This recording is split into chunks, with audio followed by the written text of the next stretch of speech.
আল্লাহ বললেন ওয়াল আস, সময়ের কসম। আল্লাহ তাআলা সময়ের কসম করলেন। কেন তিনি সময়ের কসম করলেন? ওই সময়টা খুবই দুর্যোগপূর্ণ ছিল, ওই সময়টা খুবই বেদনাদায়ক ছিল, ওই সময়টা খুবই কষ্টদায়ক ছিল। ঠিক আল্লাহ রাব্বুল আলামিন সেই সময়ের কসম খেয়ে তিনি বলছেন, নিশ্চয়ই মানব জাতিরা মহা ক্ষতির ভিতরেই নিমজ্জিত। আজকে দেখুন আমরা যারা আছি, আমরাও কিন্তু মহা ক্ষতির দিকে নিমজ্জিত, বলুন ঠিক কিনা? সম্মানিত ভাইয়েরা, আমরা রোগের ভেতরে পড়ে আছি, শোকের ভেতরে পড়ে আছি, বাতিলের নির্যাতনের শিকার হয়ে পড়ে আছি। বাতিলরা কথা বলতে দেয়নি, ঘুমাতে দেয়নি। রাতের বেলায় প্রশাসনের লোকদেরকে দিয়ে বাড়ি সার্চ করা হয়েছিল, বরং তারা সমাজের জন্য দোয়া করেছিলেন, বরং লোকদের কল্যাণ কামনা করেছিলেন। যারা চোর ছিল, বাটপার ছিল, তারা রাতের বেলায় থেকে বাড়িতে ইবাদতের জন্য। আল্লাহ রাব্বুল আলামিন বলেছেন, মা খালাকাতুল জিন্না ওয়াল ইনসা ইল্লা লিয়াবুদুন। পৃথিবীর মানুষেরা জেনে রাখো, আমি জিন এবং ইনসানকে তৈরি করেছি কেবলমাত্র আমার ইবাদতের জন্য। কারণ এই পৃথিবীতে আমরা এসেছি কার উদ্দেশ্যে বলুন তো? ইবাদতের উদ্দেশ্যে। আর আমাদেরকে যিনি পাঠিয়েছেন তিনি আর কেউ না, আল্লাহ রাব্বুল আলামিন। তিনি কে? আল্লাহ রাব্বুল আলামিন। এজন্য তিনি বলেছেন, উদ্দেশ্য কি তোমাদেরকে জানিয়ে দিচ্ছি। জিন এবং ইনসানকে তৈরি করেছি, উদ্দেশ্যের মূল তিনি তথ্য জানিয়ে দিয়েছেন, লিয়াবুদুন, যাতে করে আমরা তার ইবাদত করতে পারি। আমাদের প্রত্যেকটা কর্ম হবে কেবলমাত্র আল্লাহ রাব্বুল আলামিনের জন্য। কার জন্য? আল্লাহ রাব্বুল আলামিনের জন্য। সম্মানিত উপস্থিতি, আমরা যারা কোরআনকে ভালোবাসি, কোরআনুল কারীমের জন্য নিজের জীবনকে যারা বিলিয়ে দেয়, আল্লাহ রাব্বুল আলামিন তাদের মর্যাদা তিনি বাড়িয়ে দিবেন। এজন্য বাধা বিপত্তি আসবে, বাধার ভিতরে আমাদেরকে ধৈর্য ধারণ করতে হবে। যারা ধৈর্য ধারণ করতে পারবো, আল্লাহ রাব্বুল আলামিন তাদেরকে সফলতার কথা তিনি জানিয়ে দিয়েছেন। চিৎকার মেরে বলুন সুবহানাল্লাহ। প্রত্যেকটা বিপদ যখন আসবে, সেই বিপদকে আমরা রুখে দিতে চাই, তাহলে কি ধারণ করতে হবে? ধৈর্য। কি বলুন? ধৈর্য। ধৈর্য ছাড়া আমাদের আর কোন সফলতা নেই, কারণ ধৈর্যের ভিতরে রয়েছে সফলতা। এজন্য ধৈর্য হলো একটি বড় গুণ। কি বলুন? ধৈর্য হলো বড় গুণ। আল্লাহ রাব্বুল আলামিন পবিত্র কুরআনুল কারীমে তিনি জানিয়ে দিয়েছেন, ইয়া আইয়ুহাল্লাযীনা আমানুসবিরু ওয়াসাবিরু ওয়ারাবিতু ওয়াত্তাকুল্লাহা লাআল্লাকুম তুফলিহুন। আল্লাহ বললেন, ইয়া আইয়ুহাল্লাযীনা আমানু, হে ঈমানদারগণ, ইসবিরু ওয়াসাবিরু ওয়ারাবিতু, তোমরা সবর করো, ধৈর্য ধারণ করো। সবর ও একে অপরে প্রতিযোগিতা করো। তাহলে এক নাম্বার কি? ধৈর্য ধারণ করতে হবে। ধৈর্য ধারণের প্রতি আমাদেরকে প্রতিযোগিতা করতে হবে। তাহলে কি হবে? আল্লাহ তাআলা ওয়াত্তাকুল্লাহ, আর আল্লাহকে ভয় করো, লাআল্লাকুম তুফলিহুন, যাতে করে তোমরা সফল কাম হতে পারো। চিৎকার মেরে আল্লাহু আকবার। সুদীর্ঘ 16টি বছর ধৈর্য ধারণ করা এটা কম ব্যাপার নয়, বলুন ঠিক কিনা? এই সুদীর্ঘ 16টি বছর ধৈর্য ধারণ করার প্রতিফল স্বরূপ আল্লাহ রাব্বুল আলামিন যেই সমস্ত রক্তের বিনিময়ে আমাদেরকে মহান স্বাধীনতা উপহার দিয়েছেন, এই স্বাধীনতা আমাদের জন্য একটি বড় নেয়ামত, বলুন ঠিক কিনা? এখন কোন ব্যক্তি আমাদের কাছে চাঁদা চাইতে পারে না, কারণ এই সফলতা কে দিয়েছেন? আল্লাহ রাব্বুল আলামিন। তাদের কাজ হলো, যেখানে আলেম ওলামা থাকবে, যেখানে কোরআনের কথা বলার লোকজন থাকবে, যেখানে বাতিলের বিরুদ্ধে লড়াই করার জন্য ব্যক্তির থাকবে, তারা তাদেরকেই নির্বাচন করে জেল জুলুম জরিমানার ভিতরে রেখেছিল, রিমান্ড দিয়েছিল, বলুন ঠিক কিনা? এজন্য সম্মিলিতভাবে আমরা ধৈর্য ধারণ করেছিলাম।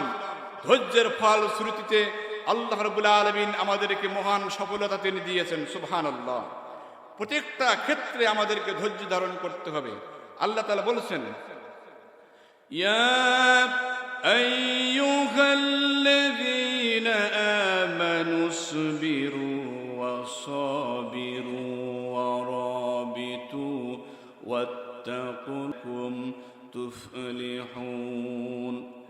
আরেকটি আয়াতে তিনি জানিয়ে দিচ্ছেন, ইয়া আইয়ুহাল্লাযীনা আমানুস্তাঈনু বিস-সাবরি ওয়াস-সালাহ ইন্নাল্লাহা মা'আস-সাবিরিন। এজন্য ধৈর্য ধারণকারী ব্যক্তির আরেকটা গুণ, তারা কেবলমাত্র সাহায্য চাবে কার কাছে? আল্লাহর কাছে, আল্লাহর কাছে। আল্লাহ রাব্বুল আলামিন বললেন, ধৈর্যের মাধ্যম দিয়ে সাহায্য প্রার্থনা করতে হবে। কিভাবে? আল্লাহ বলছেন, হে ঈমানদারগণ, তোমরা ধৈর্য ধারণ করবে সালাতের মাধ্যমে আর প্রার্থনা করবে আল্লাহ রাব্বুল আলামিনের কাছে। আল্লাহ তাআলা বলছেন, নিশ্চয়ই আল্লাহ ধৈর্যশীলদের সাথে রয়েছেন। আওয়াজ দিয়ে বলেন সুবহানাল্লাহ। কার সাথে রয়েছেন? ধৈর্যশীলদের সাথে কে রয়েছেন? আল্লাহ রাব্বুল আলামিন। তাহলে আমাদের সিদ্ধান্ত হলো প্রত্যেকটা কাজে তাড়াহুড়া করা যাবে না। প্রত্যেকটা কাজের ক্ষেত্রে আমাদেরকে ধৈর্য ধারণের সিদ্ধান্ত নিতে হবে। কারণ আপনি যখন ফসল বুনবেন, বোনার পরেই কিন্তু কি সেখান থেকে ফলন পাওয়া যাবে না। নির্ধারিত ওয়াক্ত বা সময়ের জন্য অপেক্ষা করতে হবে, তারপরেই কিন্তু কি আসবে? রেজাল্ট আসবে। একজন শিক্ষার্থী সে যখন ক্লাস 1 থেকে শুরু করে 10 পর্যন্ত পড়বে, তখন তার এসএসসির সার্টিফিকেট আসবে। তাহলে দীর্ঘ 10 বছর অপেক্ষা করতে হয়। সম্মানিত উপস্থিতি, বাংলার জমিনের ভেতরে কোরআন সুন্নাহর আইন যদি কায়েম করতে চান, শুধু আজকেই বলবেন কালকে হবে তা না। পরিকল্পনা মাফিক কাজ করে এ জাতিকে কেমনে আপনি ইন্সপায়ার করবেন, এ জাতিকে কেমনে আপনি ধরে রাখবেন, এজন্য সুদূর প্রসারী সিদ্ধান্ত নিয়ে ধৈর্য ধারণ করে এগিয়ে যেতে হবে। তাহলে সেই ধৈর্যের ভিতরে আল্লাহ রাব্বুল আলামিন সফলতা দান করবেন। সুবহানাল্লাহ।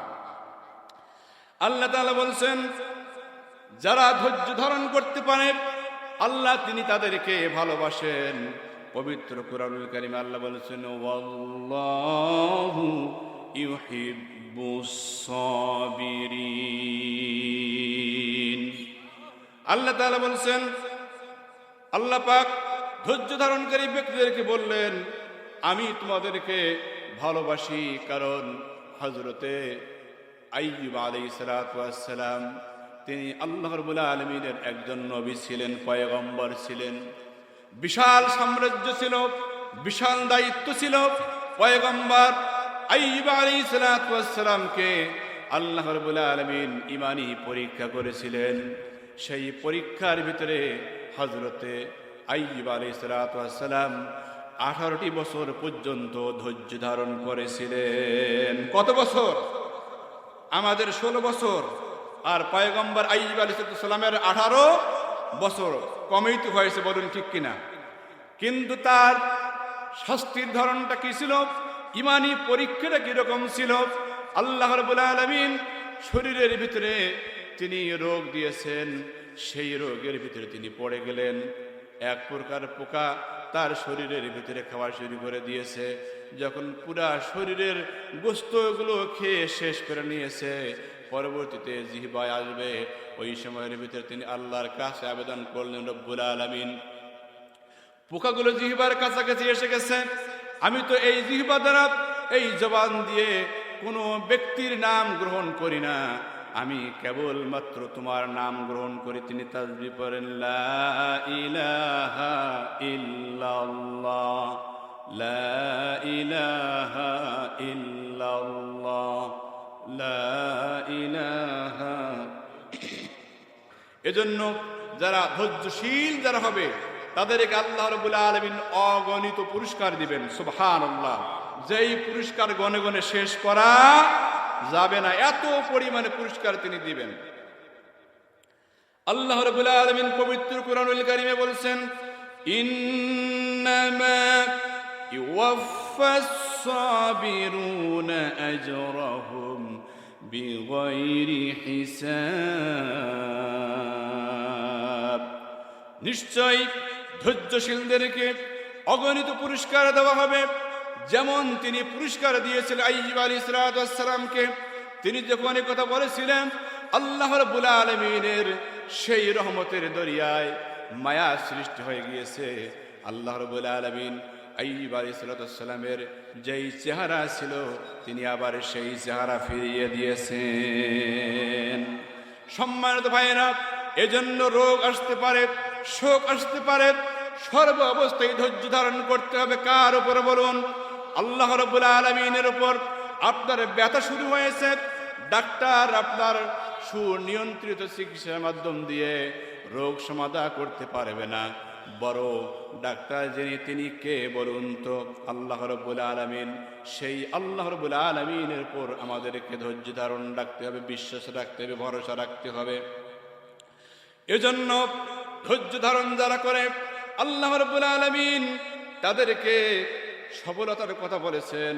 সূরাতুল আসরের ভিতরে আল্লাহ রাব্বুল আলামিন ধৈর্যের সেই নির্দেশনা তিনি জানিয়ে দিয়েছেন। আল্লাহ বলেছেন, ওয়াল আসরি ইন্নাল ইনসানা লাফি খুসর ইল্লাল্লাযীনা আমানু ওয়া আমিলুস সালিহাতি ওয়া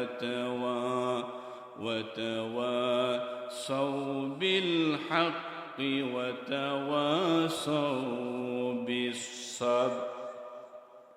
আল্লাহ বললেন, ওয়াল আসর, সময়ের কসম। আল্লাহ তাআলা সময়ের কসম করলেন। কেন তিনি সময়ের কসম করলেন? ওই সময়টা খুবই দুর্যোগপূর্ণ ছিল, ওই সময়টা খুবই বেদনাদায়ক ছিল, ওই সময়টা খুবই কষ্টদায়ক ছিল। ঠিক আল্লাহ রাব্বুল আলামিন সেই সময়ের কসম খেয়ে তিনি বলছেন, নিশ্চয়ই মানব জাতিরা মহা ক্ষতির ভিতরেই নিমজ্জিত। আজকে দেখুন, আমরা যারা আছি, আমরাও কিন্তু মহা ক্ষতির দিকে নিমজ্জিত। বলুন ঠিক কিনা? সম্মানিত ভাইয়েরা, আমরা রোগের ভেতরে পড়ে আছি, শোকের ভেতরে পড়ে আছি, বাতিলের নির্যাতনের শিকার হয়ে পড়ে আছি। বাতিলরা কথা বলতে দেয়নি, ঘুমাতে দেয়নি। রাতের বেলায় প্রশাসনের লোকদেরকে দিয়ে বাড়ি সার্চ করা হয়েছিল, বরং তারা সমাজের জন্য দোয়া করেছিলেন, বরং লোকদের কল্যাণ কামনা করেছিলেন। যারা চোর ছিল, বাটপার ছিল, তারা রাতের বেলায় থেকে বাড়িতে ঘুমাতে পেরেছে। কিন্তু যারা আল্লাহর জমিনে আল্লাহর দিন প্রতিষ্ঠার জন্য নিজের জীবনকে যারা বিলিয়ে দিয়েছেন, আজ তারা সেই দিনের বেলায় রাতের বেলায় ঘুমাতে পারে নাই, কারণ তাদেরকে অন্যত্র হিজরত করে থাকতে হয়েছিল। বলুন ঠিক কিনা? আল্লাহ তাআলা বললেন, ওই সময়ের কসম করে তিনি বললেন, নিশ্চয়ই অবশ্যই প্রত্যেকটা মানুষ ক্ষতিগ্রস্তের ভেতরে রয়েছে। আল্লাহ বলছেন, তাদের ভেতরে কয়েকটি গুণ যাদের ভেতরে থাকবে, তারা সেই ক্ষতির ভেতরে থাকবে না। এক নাম্বার হলো, আল্লাহ তাআলা বলছেন, ইল্লাল্লাযীনা আমানু। এক নাম্বার কন্ডিশন হলো, যাদের গুণ থাকবে ঈমানওয়ালা, যাদের কি বলুন? যারা ঈমানদার হবে, এই ঈমানদার ব্যক্তিকে ক্ষতি স্পর্শ করতে পারে না। কারণ ঈমানদার ব্যক্তি ক্ষতি মানে তারা বোঝে না, কারণ ক্ষতির দিকে তারা যখনই যায়, তারা বলে আল্লাহ রাব্বুল আলামিনের পক্ষ থেকে এটি আমার জন্য একটি পরীক্ষা। সুতরাং যারা ঈমান এনেছিল, হযরতে বিলাল রাদিয়াল্লাহু তাআলা আনহু, ঈমান এনেছিলেন হযরতে সুমাইয়া রাদিয়াল্লাহু তাআলা আনহা, ঈমান এনেছিলেন হযরতে খাব্বাব রাদিয়াল্লাহু তাআলা আনহু, খুবাইব রাদিয়াল্লাহু তাআলা আনহু। এই ঈমান আনার কারণেই তাদের প্রতি নির্যাতনের সেই স্টিম রোলার চালিয়ে দেওয়া হয়েছিল, কিন্তু তারা ঈমানকে হৃদয়ের ভিতরে ধারণ করেছেন, মুসলিম হিসেবে নিজেকে পরিচয় দিয়েছিলেন, কিন্তু ঈমান হারা তারা হন নাই। সেই জীবন জিন্দেগি যারা পরিচালনা করেছিল, ঈমানের দাবিতে যারা অটল ছিল, হযরত বিলাল রাদিয়াল্লাহু তাআলা আনহুর জীবন বের হয়ে যায়। ঈমান ছাড়েনি।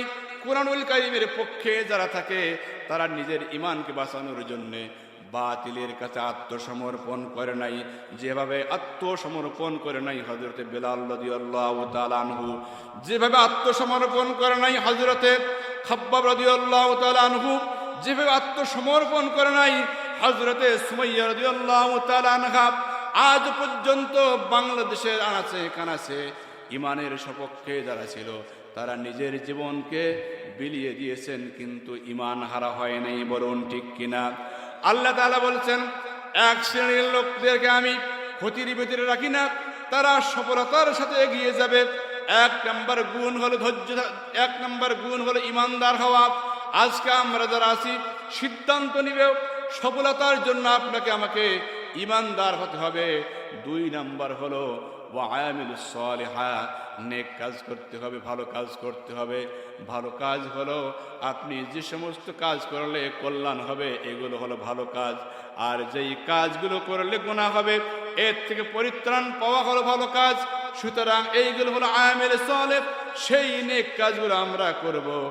এরপরে তৃতীয় নম্বর গুণের কথা আল্লাহ তাআলা বলেছেন, ওয়াতাওয়াসাউ বিল হক, আর পরস্পরকে উপদেশ দিতে হবে, সত্যের উপদেশ, বলুন ঠিক কিনা? কিসের উপদেশ? সত্যের উপদেশ দিতে হবে। মিথ্যা দিয়ে আমরা কাউকে উপদেশ দিব না, ভালো উপদেশ দিব, কল্যাণকর উপদেশ দিব, ক্ষতি যেন না হয়, নিজে ক্ষতি থেকে বাঁচতে পারি, অন্যকেও ক্ষতি থেকে বাঁচাতে পারি। এই গুণ আপনার আমার ভিতরে রক্ষা করতে হবে। চতুর্থ নম্বর গুণ হচ্ছে ওয়াতাওয়াসাউ বিস-সাবর, আর ধৈর্যের প্রতি উপদেশ দিতে হবে। কার উপর? ধৈর্যের উপর উপদেশ দিতে হবে।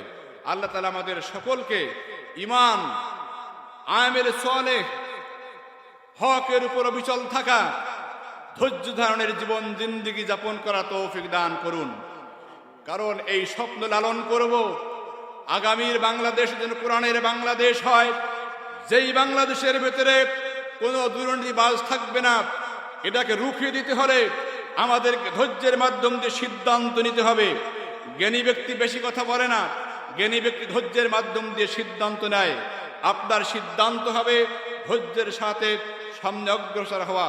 আল্লাহ তাআলা আমাদের সকলকে সুন্দর ধৈর্যের মাধ্যম দিয়ে উন্নতি জীবন যাপন করা তৌফিক দান করুন। ওয়া আখিরু দাওয়ানা আলহামদুলিল্লাহ। আসসালামু আলাইকুম ওয়া রাহমাতুল্লাহ।